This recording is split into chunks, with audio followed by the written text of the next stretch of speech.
One in a million. Talk Today is brought to you by Subway, open 24 hours in Countryside, Anderson Square in Georgetown, and Centennial Towers in West Bay. And by the Ministry of District Administration. Explore your history, explore your land, explore your sister islands. And Cayman Airways. Call them on 949-2311 to book your nonstop flights to Los Angeles and Panama. And Doctors Hospital. Peace of mind is important when life happens. Doctors Hospital, always there for you. Call 949-6066. But I do have some questions.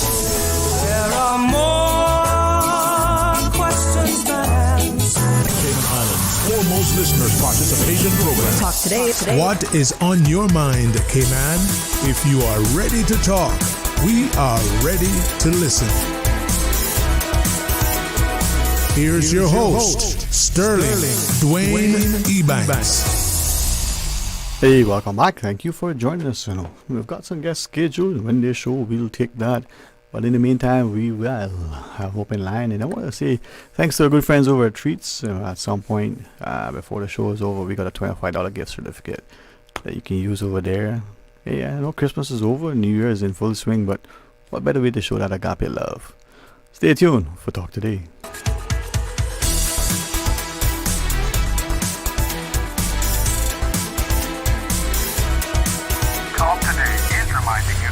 Avoid any statements or comments which are abusive, derogatory, malicious, or defamatory. Do not use indecent language or make any statement that is false or misleading.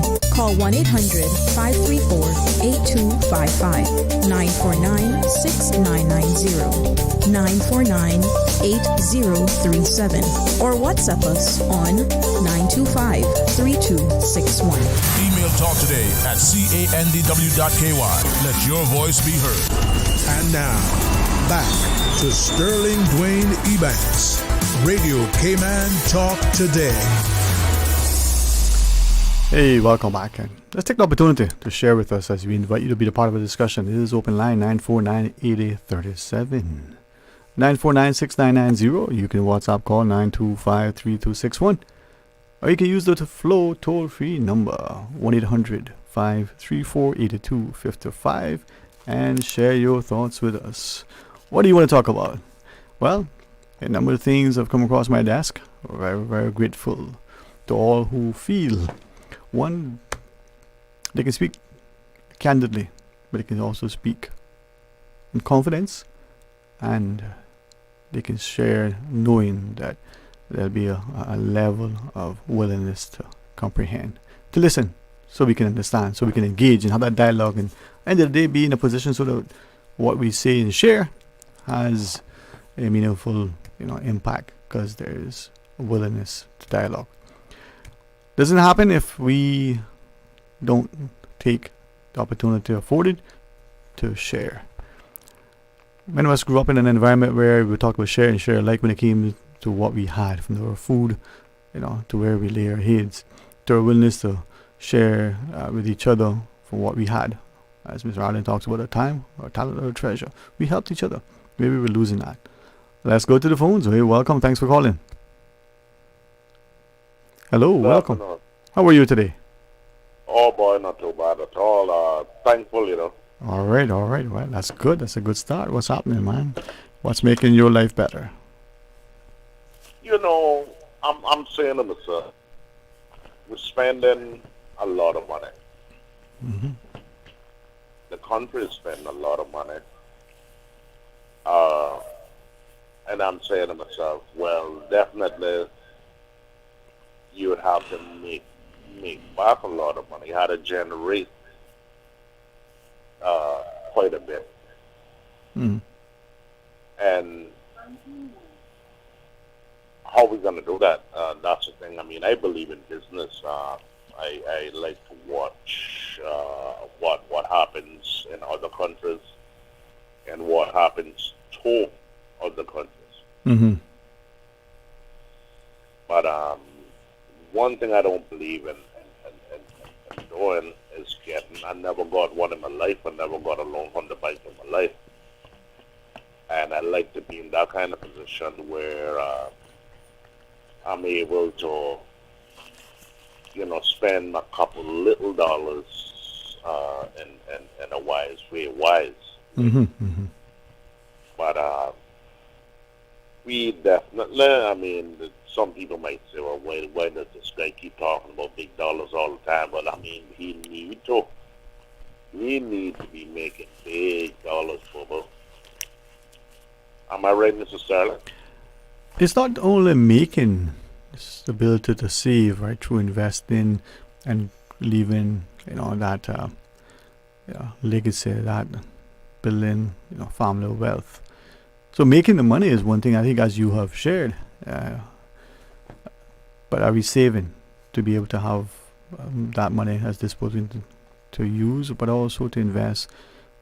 And on top of that, when you say we're spending, whether as a country or as an individual, is that expenditure giving us value for money? Is that expenditure building something on which we can?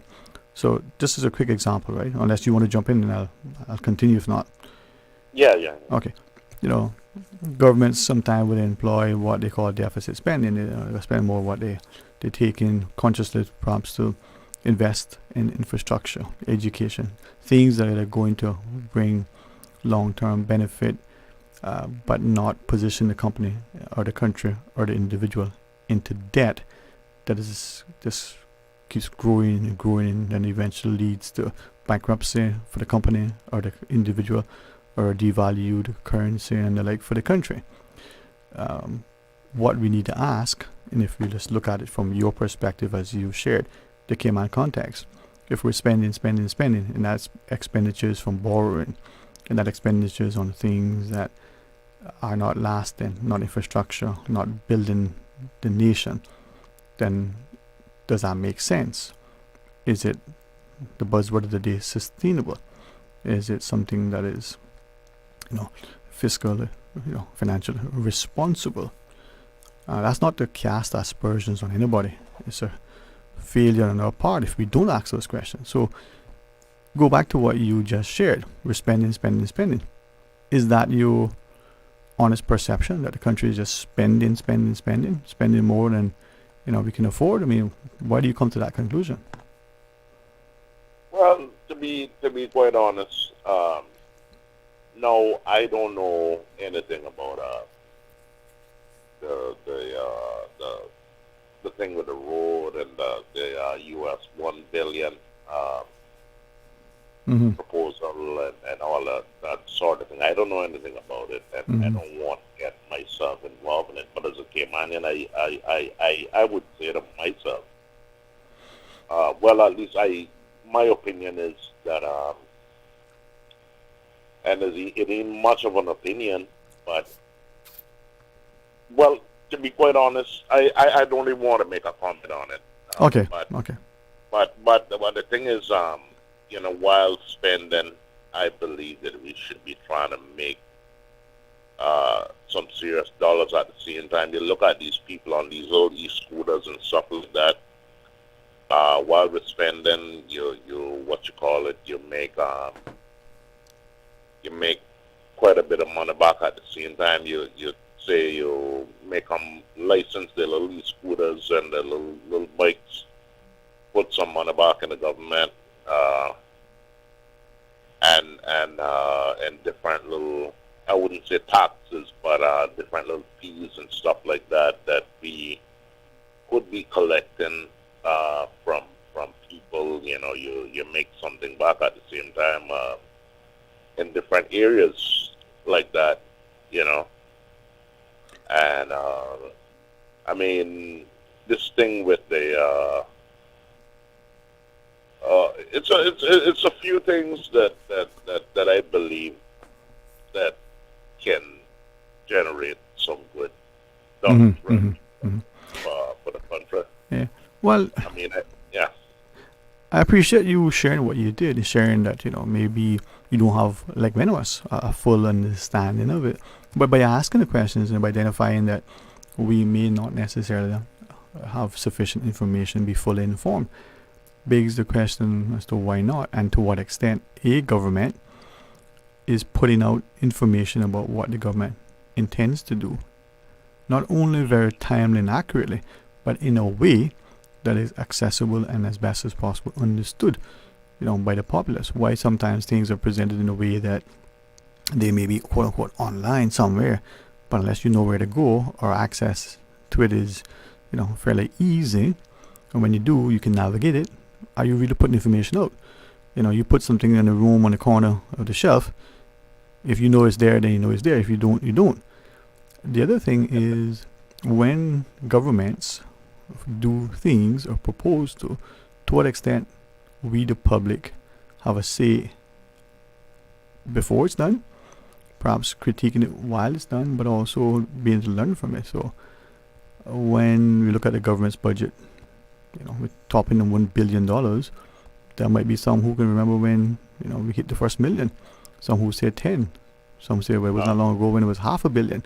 How did it go from $500 million to $1 billion in a short order? And why?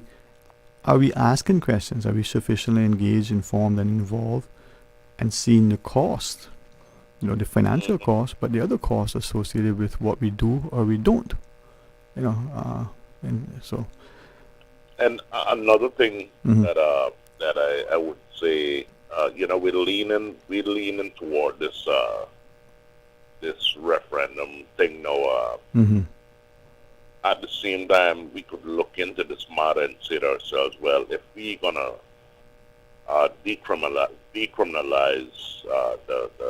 the usage of ganja, I think that they should make it go through. And probably take it some steps further. I mean, it's a big business, big business. You take it some steps further. I don't know what to say right now about it, but you got quite a bit. I mean, a lot of people ask me for a little draw of weed. Even tourists.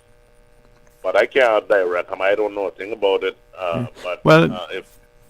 If they can smoke it here, you give them a little permit. You arrange things. They get a little permit and they smoke it.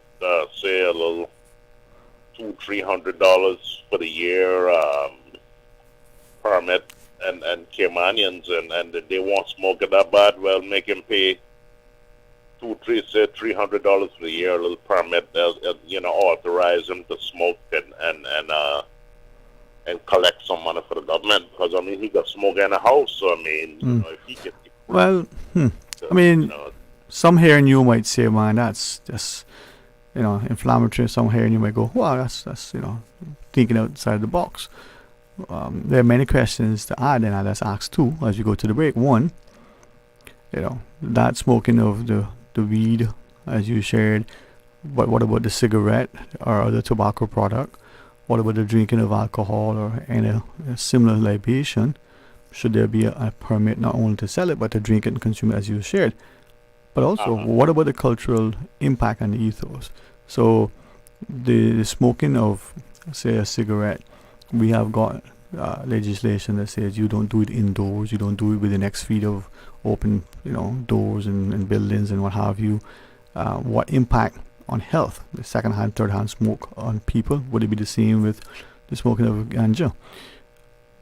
But when, and just use the cruise tourists as an option, but tourists in general, as you shared, when they may travel to our jurisdiction from other places, whether Jamaica or Canada or parts of the US or anywhere else, are they of the same accord that, well, we just come from there, so therefore we can do it here?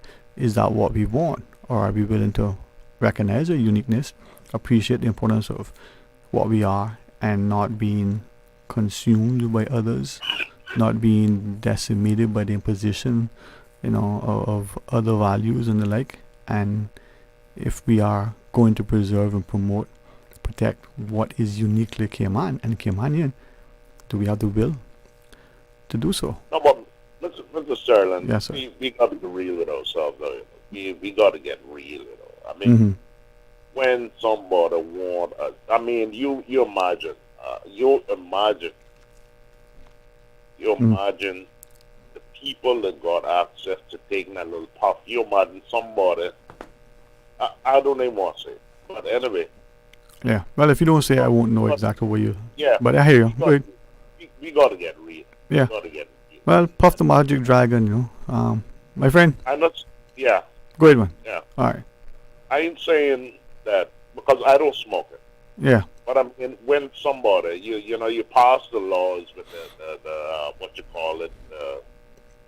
Like I said, I don't like to go around and gossip people and criticize people and stuff like that. There's a lot of laws that you pass. They had a hard time with the gay laws, and now they have authority to do what they want to do. So now I don't think, to be honest, I think that they should allow the gay just smokers as well to smoke. Make him take a little puff he wants, then get his little puff and smoke. If he wants smoke, make him smoke.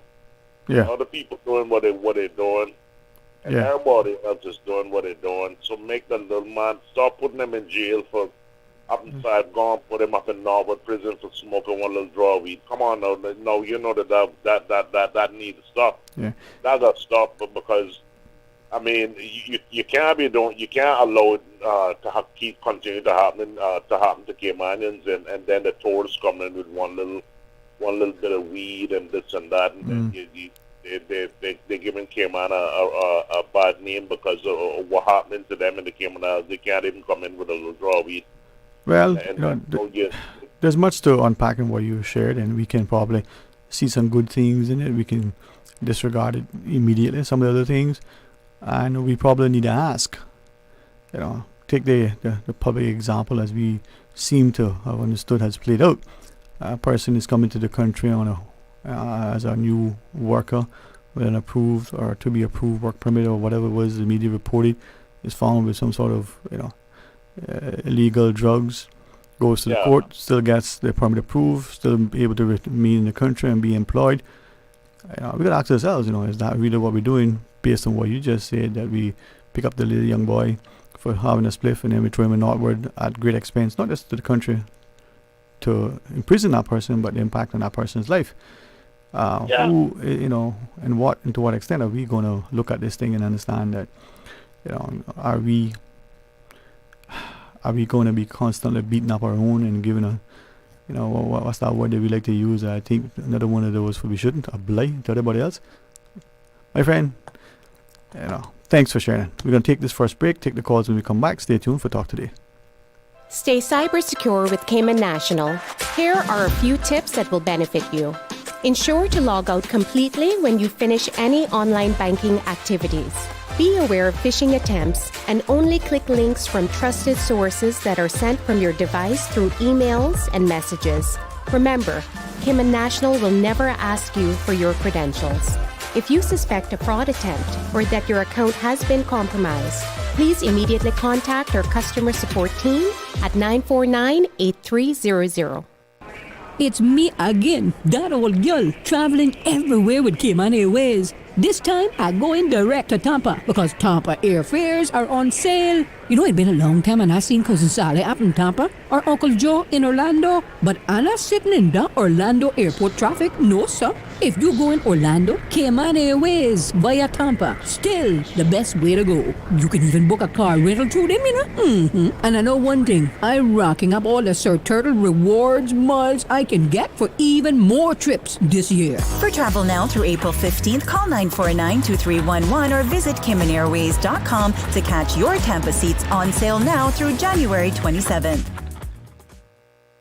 Did you know that Doctors Hospital provides urgent care services 24 hours a day, 7 days a week? And Doctors Hospital's urgent care physicians have access to the most advanced MRI and CT imaging in the Caribbean, providing reliable diagnostics when you need it most. When you need quality urgent care for an illness or injury, Doctors Hospital is here for you 24/7. Whether it's a migraine, chest or abdominal pain, shortness of breath, broken bones, or another urgent need, Doctors Hospital at the top of Walker's Road. Urgent care right now. The 2025 National Heroes Day Awards takes place on Monday, January 27th at 9 a.m. in the historic Heroes Square. Celebrate the icons of business and entrepreneurship within the Cayman Islands and honor our past nation builders. Wear your ceremonial best and come out to Heroes Square on Monday, January 27th at 9 a.m. Did you know ordering your favorite sandwich from Subway just got easier? Yeah, picture this. No more waiting in line. No more fussing with cash. Just a delicious taste of Subway at your fingertips. With our new app, ordering your go-to sub is as easy as a few taps on your phone. Plus, receive exclusive deals and earn loyalty points with every purchase made on the app. Download the new Subway app today and get ready to ditch the lines and drive straight into your flavor. Visit the App Store or Google Play Store on your mobile phone and search for Subway Cayman Islands. Subway. Eat fresh. Stay cyber secure with Cayman National. Protect your computers and mobile devices with security software to defend against cyber attacks through viruses, malware, and other online threats. Be aware of unsecure Wi-Fi connections when in public. If you need to access your online banking or sensitive information on your mobile devices, try disabling the Wi-Fi and switching to data from your mobile network. If you suspect a fraud attempt, please contact our customer support team at 949-8300. Accidents and illnesses can strike without warning. Ouch! When it comes to urgent care, every second counts. At Doctors Hospital, we have a dedicated team of experienced doctors and nursing staff available to you 24 hours a day, 7 days a week. Don't waste time in an overcrowded emergency room when you need urgent care. Whether it's a broken bone, a severe infection, or a sudden illness, trust in Doctors Hospital's unwavering dedication to providing the best immediate care. For complete urgent care when you need it the most, choose Doctors Hospital, located in Georgetown, 16 Middle Road. CUC is committed to cleaner energy for Grand Cayman. We've aligned our strategy with the future needs of our country. The CUC team is working diligently behind the scenes, working together to create a sustainable energy future for us all. Using a mix of rooftop and utility-scale solar, our goal is to bring electricity costs down without compromising network safety or reliability. CUC has a plan and we are ready. Follow our journey at roadtorenewables.ky. Wouldn't it have been grand if you had purchased land 30 years ago? It may not be 2020, but a perfect vision has never been more clear. Cayman Brac and Little Cayman, poised for growth with an eye on the future. Your land, your history, your future. Discover all that our sister islands have to offer. Radio Cayman's Talk Today.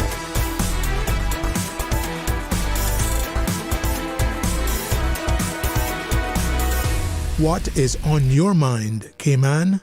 Hey, welcome back and thank you for joining us. It is some open line and we go straight to the phones. You're welcome. Thanks for calling. Hello, Dwayne. Hey, how are you today? Good afternoon. Fine, thanks. I'm not sure if you always may have more than one caller on hold, and it would be my turn next. So what was the topic today? I just caught the last few minutes of the last caller's call, but what was the topic before that? Well, it's the caller was probably, maybe take the two most salient points. One, questioning government's expenditure and by inference, asking, are we getting value for money? Should we be spending as much? Potential, what's the impact in terms of the public debt and the like? And then he also suggested that maybe we'd look at some sort of giving it a permit. He said, $2 trillion annually to be able to smoke a joint, a spliff, a weed, for the tourists as well as for the local populace. His perspective always encourages you to hear what he says and think along the lines whether you agree or disagree, but it should invite some thought. Right. I don't know. I kind of caught the end of your show yesterday, and I wasn't sure whether you guys were permitting discussion of the issue that's going on in West Bay there. Mm-hmm. But I wasn't too happy that we're all that a certain what was it, a cage that was put up there has been referred to as Guantanamo Bay. I think that's just as important for people to recognize. I'm not advocating for any particular action or anything like that. I do think from what I know of the situation, I do think it was very out of line, prejudicial against whoever the riffraffs are supposed to be. I mean, not only Caymanians hang out on that beach. There's other there's other nationalities. And then there's Caymanians that may not be necessarily native Caymanians. For me, it's basically the fact that someone lives and resides here among us, and for so many years, so they know our culture and our people. And I think they could have been a better resolve than them using tasteless words to refer to whoever they think may have trespassed on their property and did whatever, but also to describe the structure that they resurrected there to say welcome to Guantanamo Bay. I mean, if anyone knows what Guantanamo, and I think just about everyone knows what Guantanamo Bay refers to, in Cuba it was a detention center the U.S. had there, I believe, the U.S., yes, where they had prisoners of war, and there was a lot of torture and so forth going on. So I hope this situation can be resolved amicably and people can understand. I know it's a one-off situation. It doesn't represent a lot of people that come here to our islands and integrate, but we see these types of situations happening more and more and more frequently. And if it was any other jurisdiction, especially in the Caribbean, they would have been, I mean, that structure, forgive me for saying so, may have been already set ablaze or destroyed, or there may have been a riot or some sort. So thankfully Cayman is not at that stage. We're a peaceful, safe country. We want to keep it that way. But we need to let people know that even though we may be a minority in our islands, we are not speechless. We're not, we don't have zippers or anything over our mouths, and we want to be respected because this is our island. These are our islands. And you work here, it provides your livelihood, you integrate with us on a daily basis. Matter of fact, I understand some Caymanians actually support that business, and people need to be more aware. Whoever these persons may be, need to be more aware and conscientious of how they project themselves in the Cayman Islands. Let me ask, in fact, if you wish to continue before I... because I always like to engage with you. But let me ask then two things. But first, I think in the Cayman context, amongst Caymanians as we were, hopefully are, we had a healthy respect for others and the properties, private properties.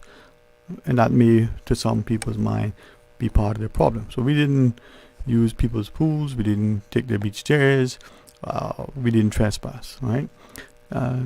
Taking people mangoes aside in the grass pieces, right? But and it's important, I think, that we acknowledge the importance of private property rights and the like. But that aside, I say that to ask the two things. One, you said it's a one-off. How do we know it's a one-off? It may be a one-off. And that's not just to you specifically, a one-off for that individual or in that instance. But what if this is a growing thing elsewhere? Look at accesses and the questions of accesses to beaches and others being either blocked or somehow impeded in some way, or comments alleged over the years from some quarters across the Grand Cayman in particular, right? And then this notion that it's, at least we believe Cayman is safe. To what extent, given your points that if there's anywhere else in the Caribbean specifically, it might have been set ablaze, it might have been riots.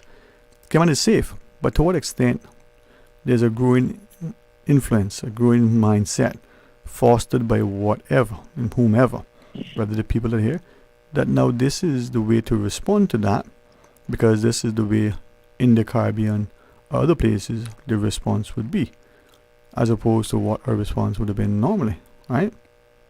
You follow where I'm going? As politely and diplomatically, maybe we won't try to say it. So go ahead. Yeah. So I mean, I don't think that we should allow behaviors that offend our sensibilities, but I certainly would be the first to champion that the response isn't to do what increasingly we're hearing being shared here as an example of what happens elsewhere. Now, having said that, we got to stop sitting down and, like what my mom would say, let people dig at your eyes and then crap down them into their sockets, right? But the response isn't to set ablaze and that, right? We got people here that, I've said this deliberately because I was so motivated, so encouraged by this elder lady who referred to them as carpetbaggers, right? People who, that could be some of our own, who just take, they have nothing, as she shared, money can't buy a class, right? But if we celebrate, elevate, promote, somehow, put these people on the pedestal, and they have no integrity, no humility, no ability, in fact, they're nothing. And you can be offended by that, not just you personally, but truth is truth, right? But what we got to do is elevate and celebrate the goodness and castigate, condemn, punish, penalize, imprison, whatever, the bad. But it seems that the scripture is coming to be fulfilled, that in the last days good will be called bad and bad good. We are loving Cayman to become just like anywhere else. And that's not necessarily for the best. Right. Mhm. I use the wording one-off situation, and I was I understand. more of like this one situation of its kind, right? Yeah. But then I also was saying, that we see similar situations occurring more and more where people that are not originally Caymanian, and I use that terminology loosely, are acting and behaving in a way that's not conducive, especially if they've been here in our culture for so long. If you migrate to the Cayman Islands and you think these 3 beautiful islands are good enough for you to migrate here and want to work here and live here, and not only for a year or 2, but excessive years, then you must keep in mind. I'm not misunderstanding anything that you're saying, but I'm going to say I'm not advocating for anyone to feel threatened or hurt or their property damaged or anything. No, you're not. Hopefully people misunderstand. You're not. Right. You're not. But I'm also going to say, if we went to Jamaica, if we went to Barbados or Trinidad or Turks and Caicos or even the certain other jurisdictions, if something like that had happened, their voices are going to be heard, and we want to let people know we are not going to stand for it. It doesn't matter the amount of the numbers that we have as Caymanians when they did that survey and show which population, which nationality is higher in numbers here in the Cayman Islands. We are still Cayman. This space is still small enough that we need to stand up and advocate for ourselves, lobby for ourselves, and let them know, hey, this is not acceptable. I don't care how many years you've been here. Right. I hear you. We don't you. like our own Caymanians to do it. We don't like our own Caymanians to do it either, but this is our home. This is our place. Right. And listen to you. Let me try it, because I think you are. I enjoy when you call. You cause us to think, right? And you encourage me to do what I like to do in our personal conversations, where there's a comment, there's a response, there's an engagement. Some people don't like that. They just want to pontificate, right? So with you, you appreciate that, and thank you. Hopefully I'm respectful when I interject, but also, allowing you as others to share. But let's look at it from 2 perspectives. One, the little bit that I understand of Malcolm X's purported approach to problem solving versus Martin Luther King, right? Very loosely, very generally, King would say, hey, go sit down inside the space, go sit in the park, and be as peaceful and passive as possible. No aggression, right? Right. King advocated that. Malcolm X probably said, well, no, let's do it completely different and more of an aggressive, violent approach. Maybe too much an overgeneralization, but very 2 individuals with very distinct approaches to how they would problem solve. Agree? Right, yeah. Okay. I like, the first approach better. Let's see if we can resolve it through diplomacy and dialogue, all these things, right?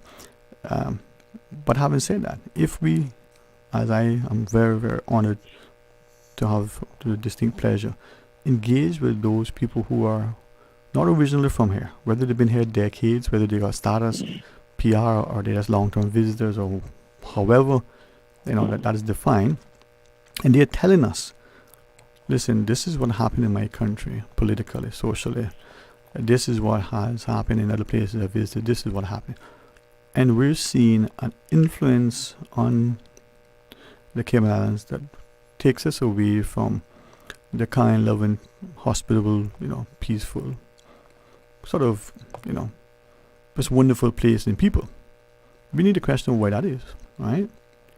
And if our own, however that's defined, willing to take up and follow suit in that perhaps ill-conceived, ill-advised way, we're all going to suffer, because when something bad happens in the Cayman Islands, the world isn't going to look at it and say, well, that was so-and-so from such and such.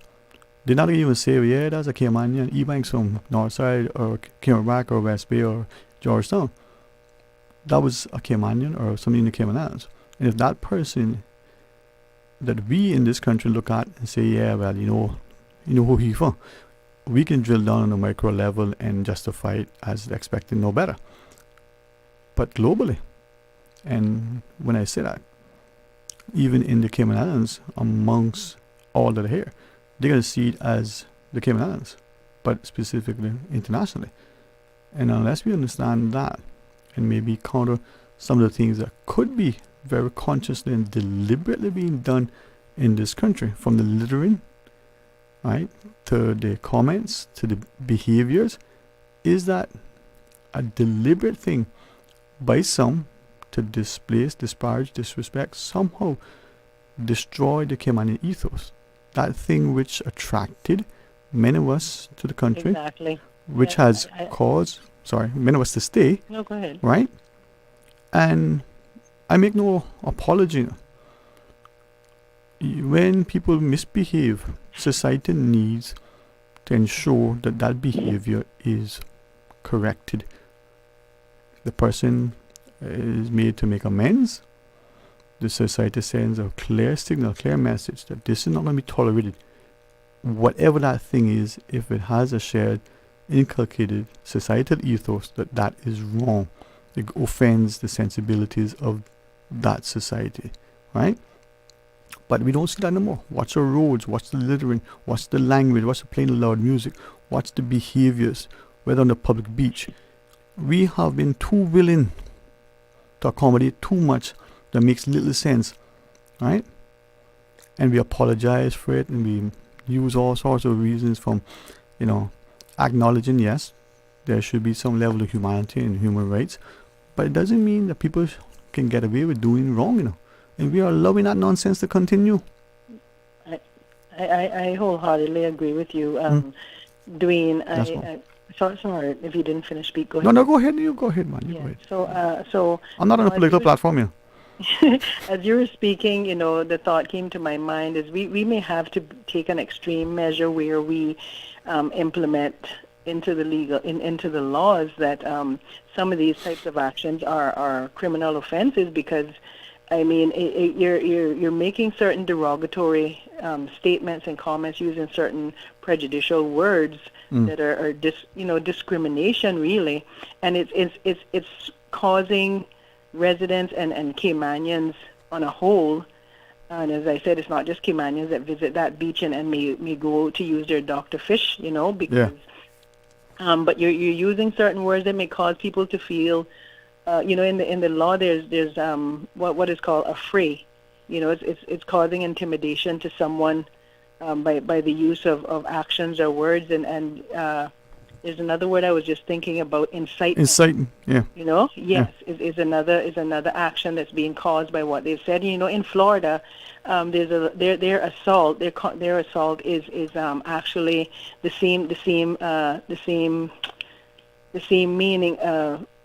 I forgot the word now, but it basically saying it's same thing as a fray. You speaking to someone or behaving in a certain way where it causes them to feel intimidated or feel a threat towards themselves or their environment or something like that. We need to kind of, I think we may need to implement some sort of laws, because like we say, we're seeing this becoming more and more commonplace, where people are just they just don't care. They're here and they just feel like they have, especially if they get Caymanian status. Not everybody's like that, not everybody. Yeah. But we don't see, I'm not going to call certain nationalities, but I know at least three nationalities right now that they don't mind, and they're property owners, and I've never heard a complaint say, don't come across my property or do this or do that. They welcome and open, wholeheartedly invite you into their space, to be a part of whatever they have going on. And we need to set our foot down. If it means legislation, it may sound like frivolous legislation to some people, but we cannot afford. We are at a pivotal point in our history, Dwayne, where we need to keep our heads above water, or our people are going to drown. Yeah, let me leave us with this as we go into the break. Two things, right? One, I commend the Indian Cayman community in particular, not that there aren't others, right? At their constant willingness to share, celebrate, invite, be included, integrate, contribute to their adopted home, right? I'm increasingly offended by the growing number of people who are making disparaging comments about our community. These are loving, kind people, and their demonstration is one that they want to give, and they're doing it without any kind of publication, publicity, expectation, anything, right? And that's something that is not unique to Caymanian, but something that resonates with me because we want to, and we can, right? So we, entire country, could take a page and follow that example of contributing because we can, we want to, not expecting anything in terms of some recognition or reward. We just want to make the place better, right? In addition to that, listen to our resident citizens, the people in our country. Listen to what they're sharing, and whether they're from one country or the next, whether they are status or PR or been here for a while, and they are telling us that we need to be more mindful of what is happening, how people are entering the country, whether the borders are not as secure as they can, whether they're coming in on false pretenses, whatever.